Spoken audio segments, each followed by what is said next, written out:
Hey, what's up, guys? Welcome back to Take on Tottenham. My name is Ben, and this is my take on Tottenham. And first post-season close video, I guess we will call this. I do want to continue, obviously, sort of trying to create regular content throughout the close season. Like I said, I've said to you guys last week, when the last game played out. Obviously, we've got loads of videos planned throughout the summer. There's always news, there's always transfer news. So I'm sure there'll be individual videos as and when official breaking news comes out, things like official signings and things like that. But I would like to at least commit to a weekly video, either on a Saturday or a Sunday, of just, if there's been no news in the week, right, just doing roundup of things that in the news have talked about. So things like Fabrizio Romano, Alistair Gold, and whatnot. And just kind of talking on what's been reported, what's been thrown out, what looks like it's going to be happening, and then obviously, like I said, when official news is announced on the club website, then we will do a specific video for that. So I just thought we'd do a news roundup. I have got a little giveaway, as I've said, planned. So I'm going to show you guys what I'm giving away, and then what I'll do later is announce that there'll probably be a separate video on what to do and how to enter that giveaway. But I've got what I'm giving away down here, so I'll show you guys at the end of the video. So stick around for that. Um, so it's been quite a big week for Spurs in terms of news. It really has been. It's been a very optimistic week. Again, not used to saying words like optimism and looking forward to and anticipation and things like that. Not used to talking about them with Spurs, but it's been a really good week. We'll start off with probably the most important. Antonio Conte is set to stay at Tottenham Hotspur, and that is really, really good news. Fantastic news. Apparently, it was never in doubt. I, I, it's one of them, isn't it? I think the media are very much like, "Will he stay? Will he go?" sort of thing, and that's just how the media is. I think Simon Jordan said that actually. That the media had this almost this wanting to create some disturbance or something to make it sound like he might go, he might, and apparently it's never been in doubt. um Look, it is what it is. I was hopeful that he'd stay. I didn't see any reason really for Conte to leave. I don't, most of the big jobs are kind of taken now. Obviously the Man U job was the only one that he was interested in back in November, but you know um there's not really much out there at the minute anyway. And it might sound biased, but he's got something good going at Spurs. I really do believe that. I think what we saw of that team in the last 5 6 weeks of the season in particular was really special. A determination, a strength, a feeling of resolve, almost, and that team was not destined. I was going to say destined. I meant to say determined to get that top four spot, and they did, and it's brilliant.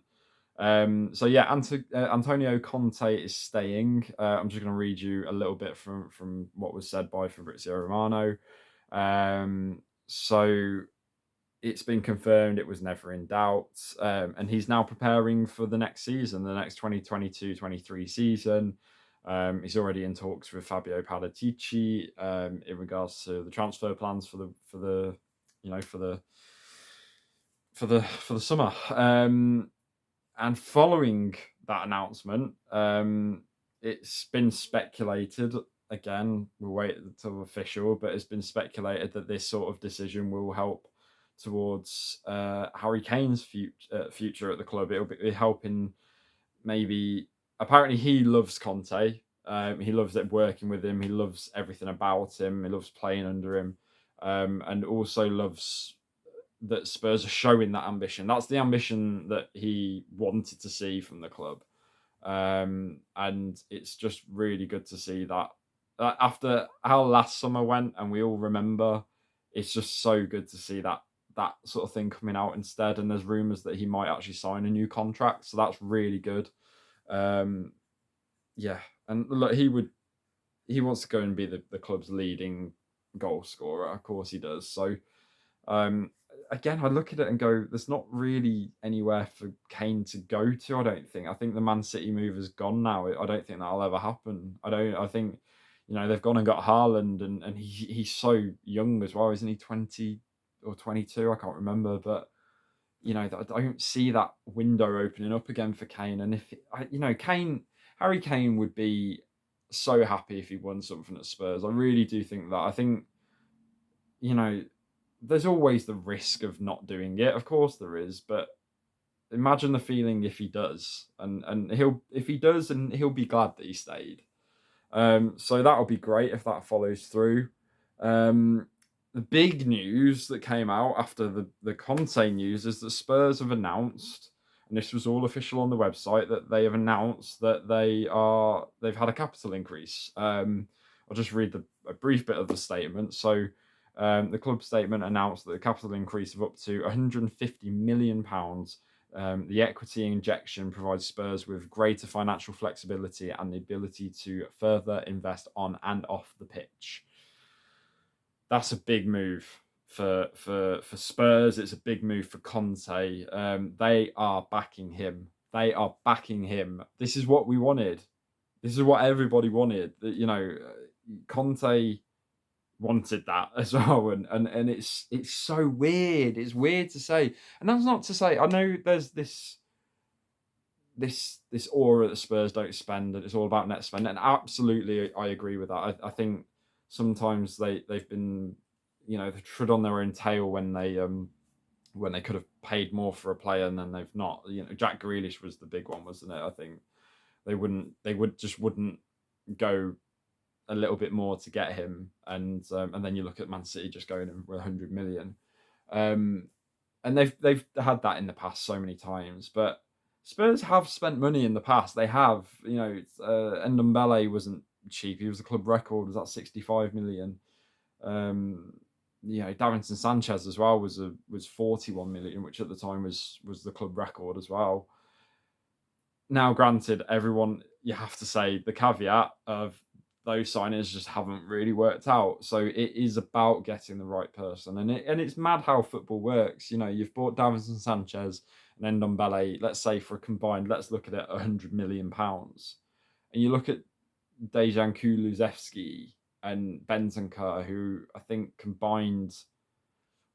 Obviously, I know Kulusevski's on a loan at the minute, but that money, I think, is at 27 million. I think the final fee. I think Bentancur was about 28. You've got two players that have massively improved the squad for half the price that those two big record signings have done. So it's just weird how football works. It always is. But yeah, massive news. Spurs are backing Conte, 150 million. And that's just from the equity, from the capital. That's not including any sales from players. We're probably looking at there's going to be quite a few outgoings this season. Spurs need to bring in homegrown players as well. So there's going to be that money on top of it. And we are looking at a couple of free transfers that I'm going to get into in a second. But it's looking good. It's looking good. I'm hoping I'm not going to be heartbroken like I always am with this football club, but it's looking good. That's all I'm going to say. So that's the second bit of news. Let's get on to the incomings, I guess. There's a couple of signings that have pretty much already been made. They're yet to be officially announced. Like I said, we'll do the video when they are, but we'll start with the one that looks closest, and that's Fraser Forster from Southampton on a free transfer. Backup goalkeeper Pierluigi Gollini looks to be going back to Atalanta after a very mediocre loan spell. I had high hopes for Gollini. I thought he was going to hopefully shine when he played, but Hugo just ended up playing so many games last season. And rightfully so. I mean, he had a brilliant season. But Gollini just, even when he had his chances, he never shone in them, unfortunately. And he was a really good personality around the club. But it looks like he's going to be going back to Atalanta, so all the best to him. But yeah, Fraser Forster looks to be joining on a free transfer. You know, so he knows what he's coming in to be. He's going to be the backup goalkeeper, kind of similar to, I guess, Joe Hart. I think Fraser Forster's a good keeper still. I think he's a good, solid backup keeper. In terms of Lloris replacements, I feel Spurs need to start looking. I know he signed his contract extension, but I think over the next maybe 2 or 3 years, I don't know. Lloris is doing so good. I can't remember how old he is now. He's 30, 35, 34. I don't know.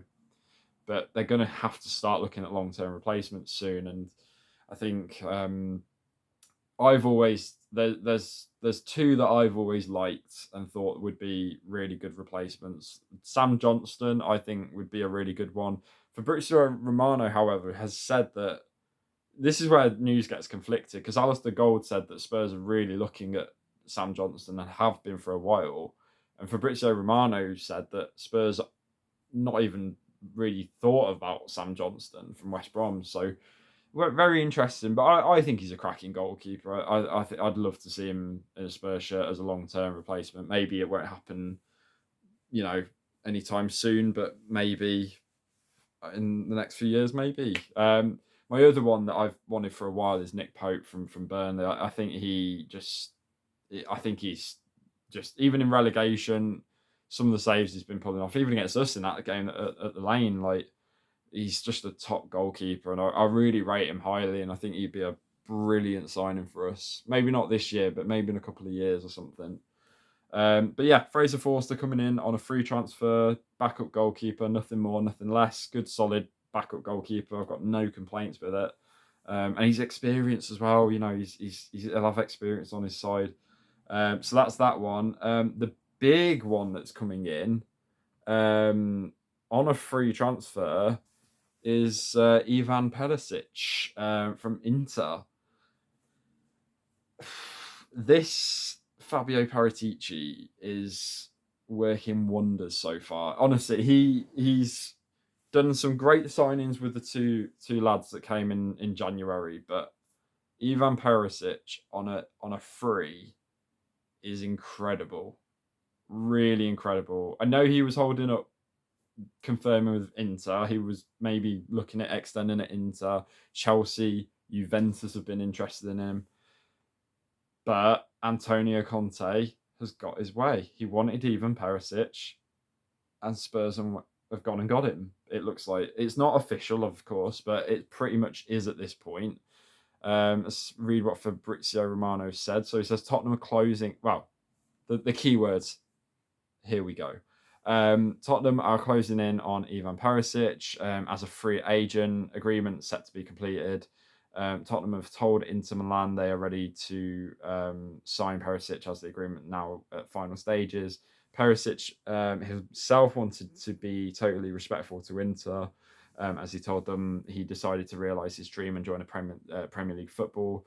Tottenham have a 2-year deal ready for Perisic after their Inter bid to extend the contract has been turned down a few hours ago.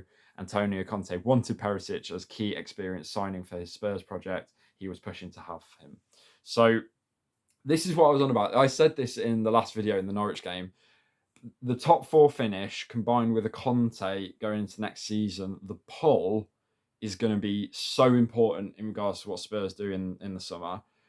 Having those two factors could have been the make or break for next season. And that's what I mean. I was so happy that Spurs got back into the Champions League because they're at the table again. But away from actually looking at the Champions League as a tournament and what it means for Spurs' business, I was so grateful and happy and relieved that they got that because of the summer ahead. One of the most important summers in Spurs' history. I know we said that last year.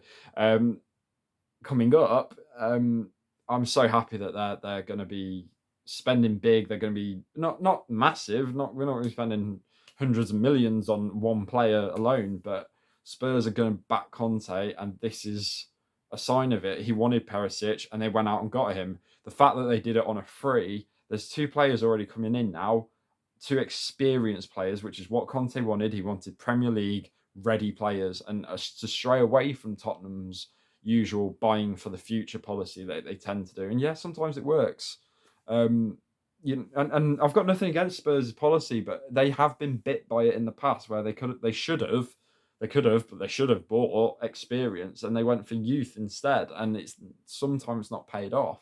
And Conte had that last season where he would turn around, look at the bench, and turn back away from it because there wasn't anyone to bring on that would change the game. Um, that's why a couple of times he started Lucas ahead of Kulusevski, because at least he could look and bring Kulusevski on to change the game. Spurs didn't have that. They had the 11, and that was kind of it. So if you can bring on, not saying he might be on the bench sometimes, but bringing on a Perisic, like that is huge. And just to have that, and hopefully more players like that, and even like players who've established themselves this season, really established themselves, and absolutely been so impressive, like a Ben Davies, who you can bring on to play in the Champions League, or you can bring on to play in the Premier League if we've got a key Champions League game the next week. That reliability to have that player to bring on or swap in and out and rotate, it's so big. It's so big, and I'm so excited about this summer. I'm so excited, and even more so, a player like Ivan Perisic coming to Spurs ahead of Chelsea, ahead of Juventus. Like Spurs have really acted fast on that, and that for me, that shows you what you get with Conte. That shows you what you get with the Champions League, and those two together, coming to play in a team with Son and Kane and Kulusevski and Bentancur and young Oliver Skip coming through as well. He's going to be playing in amongst these, and I rate him so highly. Um, Christian Romero, Hugo Lloris. I really feel like again, optimism, pure optimism. To have Perisic in that team as well, that's just huge. So I'm really impressed with Spurs to do it on a free as well. God. So yeah, really good there. It should all go through next week by the sounds of it. Who else were Spurs looking at? They were also looking at. Apparently, this is moving now. Is Alessandro? I'm going to butcher the name. Alessandro Bastoni. Another one from Inter. Another one from Syria. It's probably going to happen quite a bit because of Paratici. He knows those clubs very well. He's probably got contacts, I imagine, in Italy. Bastoni is a very good centre back, and it's looking like Spurs, in particular Conte, wants him. It would probably, to be on that position that Ben Davies plays on the left side. Again, more strength in depth, more experience, a player who is solid at the back, a defender that Christian Romero will know as well. They play in the same league, so yeah, it's early at the minute, but it's looking like Spurs want him and look like it could be done. So that'll be very interesting one to follow. A couple of outgoings. I'll get onto the one that I'm not fussed about, and it hurts me to say that because I wish he'd been better for us, but Giovanni Lo Celso, Fabrizio Romano, again reporting that Spurs want at least 20 million euros to sell Lo Celso on a permanent deal this summer. Villarreal are interested. Emery wants him again, but nothing's been agreed yet. That's quite low, I think, but if Conte doesn't want him, you gotta go. I'm sorry, but Conte, I trust his judgment. He knows what he's talking about, and if he doesn't see a space for Lo Celso, he doesn't think he's good enough, he doesn't think he's going to work hard enough, then it's probably not best to have that type of player around at the club. It's a shame. I really liked Lo Celso when he joined. I felt a little bit struggle at the start of injuries, but never had that time where he shone at the club. He's never really shone. He's never had I don't really think he's ever had a part in since joining in 2019 where I looked at him and went, "You need to be in the team every single week. You are performing amazing." He's never had that moment. Like Ryan Sessegnon, he joined at the same point as Giovanni Lo Celso. I remember them being on the pitch at the time together, like when they were announced. And yeah, and then Ryan Sessegnon struggled with injuries. He went out on loan. He came back a little bit ebbed and flowed. Looking this season, so many sterling performances from him. It's been incredible. So just not seeing that from the Salso at any point, I don't think, and it's a shame because I think he has it in him. He's just not performed. I don't know why, but so it looks like he's probably going to be on his way out, especially for as little as 20 million. I can't see any club not wanting to snap that up, especially if Villarreal like him. I'd buy him for that much. Another one that I'm really gutted about is Steven Bergwijn. Looks like he's probably going to be leaving. There are chances for him to be going, especially with Perisic joining as well. Ajax have had a long-term interest in Bergwijn. I wouldn't sell him, if I'm honest. I know I understand his. I said it in the season that he seems to have this thing where he can't come on until after the 80th minute. I don't know why. Um, I really like Bergwijn. I've from his debut when he scored that stunner against Man City to obviously his heroics at the King Power, that amazing night. I really like him. He deserves first team football. He deserves regular football. And as I've just said, if he's not in Conte's plans, you've got to trust in Conte. There's obviously something there that he doesn't see worth keeping, and it's a shame. It's a shame because I think Bergwijn is a special player. I think he's got a lot in his locker. I think sometimes he was given opportunities to start that maybe he didn't take advantage of. He's obviously been more impactful coming on as a sub. He's got his pace. He obviously went through as well a bit of a dry spell in front of goal. Last under Jose, wasn't it, where he just wasn't taking his chances and stuff, and wrongfully got abused by our own fans, which was pretty shameful. But which led him to delete a load of things off his Instagram or his Twitter and stuff like that. But yeah, it's a shame for him. I'm really good for him if he leaves, but I think I think he's definitely. Well, I really like him and I wish him all the best. I can't speak for every fan, but yeah, I'd be a bit sad to see him go. But if he does, all the best to him. He's had some really good moments in a Spurs shirt, as brief as it has been, because it was only 2020, I think he joined. 20 was it 20? Yeah, 2020, wasn't it? So yeah, and that's really it for transfer news. Really, I don't think there's any more rumours. There's one rumour going around that Spurs are again interested in Adama Traore. I really hope they don't follow through on that. I don't think he's been that impressive for Barcelona. I think he started off very bright, and they've not even chose to extend his loan to a permanent deal. Um, it's not something that I think we should look at. I was excited about it potentially when it first got mentioned back in like last summer, I think it was. But I think when Nuno was announced, but the more I thought about it and then seeing his season stats again, I don't see at all what Spurs would want from Traore at all. So look, it'll be a very exciting summer, hopefully. From the things like I've said, backing Conte staying, hopefully Kane maybe extending, big names coming in like Perisic, Bastoni, some names that maybe we don't even know about yet that we'll be wowed about. I tell you what, I would really like two signings in particular. This is me with my FIFA head on as well, not think about it, the logistics of it. I think if Spurs are in the free market, which it looks like they are, and it's good because they've got two experienced players in that haven't cost them a thing yet. So that means that 150 million is still untouched, which is really good. But I would love to see him get Gareth Bale back. I know there might be people who roll their eyes at that, but I would love to see if he's available on a free and he's willing to take a wage cut or something in the last couple of years of his career, maybe if he doesn't retire. I would love to see Spurs snap up Bale on a free. I'd love to see him play under Conte. He's an experienced player. He knows the Premier League. This is what Conte wants.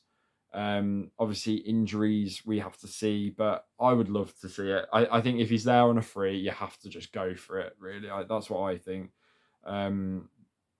yeah, it'll be interesting to see where Bale ends up. But I would love for him to get his homecoming in front of the fans as well. Get all the fans back, because he came back during COVID, no empty stadiums and stuff. Get him back one more time. Let's create a trilogy for Gareth Bale at Spurs. The other one who is available on a free is Paulo Dybala. Um, I really wanted Spurs to sign him back in 2019, and unfortunately, third party image rights held the deal up, or agent fees or something. But again, it's a player available on a free. Do Spurs need him? Maybe not. I don't know. It's hard to see where he'd slot in, but again, if Spurs want a challenge for these things, then you need these types of players. I don't look.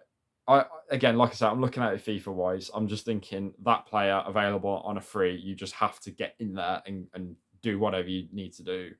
Um, we'll see. We'll see. I don't, from what I've heard so far, that Spurs haven't made any contact with Dybala, but not to say it might not happen. But if it did, that would be huge, really big. It's just, again, it comes down to things like wages and Spurs and whatnot. Especially if you're also looking at potentially extending maybe Antonio Conte's contract, but also Harry Kane's contract. You're trying to throw extra wages in there, like players like Dybala, might be maybe too much for the club, maybe. But that is it for the transfer and just news catch up of the week. Thank you so much if you've stuck by so long. I do a quick little thing. Like I said earlier, I'm going to have a giveaway coming up. I'm still working out the logistics how to do it, because I am a dinosaur of YouTube, and I thought there was still some way that you could just message a channel on YouTube, but I think they might have got rid of that feature now. So I'm looking at potentially setting up an Instagram account, maybe for like the new season ahead, or maybe a TikTok account, or both, or maybe a Facebook page or something. But I'm looking into it. I will start linking these things in the bottom bits of my videos and stuff, so you can, if you want to follow me and stuff, I can put the links in, and you can follow me on those platforms. I always try and do something new each season. And like I said, I can't do a giveaway of PS5s and cars and things like that, and houses like some YouTubers do. Um, but I wanted to give something back. Like I said, I'm nearly at 230 subscribers. In July, it will be 2 years since I started the channel. I've loved doing this so much. It's been so cool to have a way to, like a platform to talk about Tottenham on. And yeah, I've really enjoyed it, and I wanted to give something back, because I know there are people that watch every week, and I know there's people who leave comments every week and stuff, and I just love seeing that, and I really appreciate the support. So I've picked this up. You don't have to be wowed by it. It's just a scarf, but I'm going to be doing a giveaway for this. It's official Spurs merchandise. It's a half and apologies. It's a half and half scarf. It's from the Lane finale, the match against Man United. So it's more for memorabilia purposes, I'm sure. I know there's a lot of people, me included, that absolutely hate half and half scarves. Um, Especially when it's rivals. Like I've seen Tottenham and Arsenal half and half scarves. I'm just like, who made that? Who came up with that idea? But yeah, it's still got even like tags and stuff on. It's completely brand new. I haven't like taken the tags off, but it's from the Lane finale. I don't know. This might be backwards on the video. I don't know. But it says like the Lane, the finale. We've got this horrible Manchester United side on this. I'm so sorry. It says like the 14th of May, 2017. Again, memorabilia purposes. But it was a special day. We beat them 3-0. We ended the season unbeaten at the Lane. The last season that we were there, completely unbeaten, left it as a fortress. And yeah, it's just a nice bit of memorabilia to remember the day, the special occasion. Because if you're a Spurs fan and stuff, obviously it means a lot, and I think that stadium will always live on in our hearts. So if you are interested, keep an eye out. I will be putting a video out this week or at the next weekend on how to enter that. And then, like I said, I'll set up a platform so whoever wins the contest, however I do the contest, will be able to contact me that way. So yeah, keep an eye out for that. Subscribe, you don't want to miss out on it. Yeah, so keep an eye out for that next weekend. Like I said, we'll be doing any extra videos. If any breaking news in the week, we expect Perisic and Forster to be announced hopefully this week, so keep an eye out for those videos. And apart from that, I'll do another news roundup next weekend at some point, as well as the giveaway video. So I will see you guys in the next video. Let me know in the comment section what you thought about those transfer stories, and that hopefully these two signings coming in. And I'll see you guys soon. And as always, come on, you Spurs.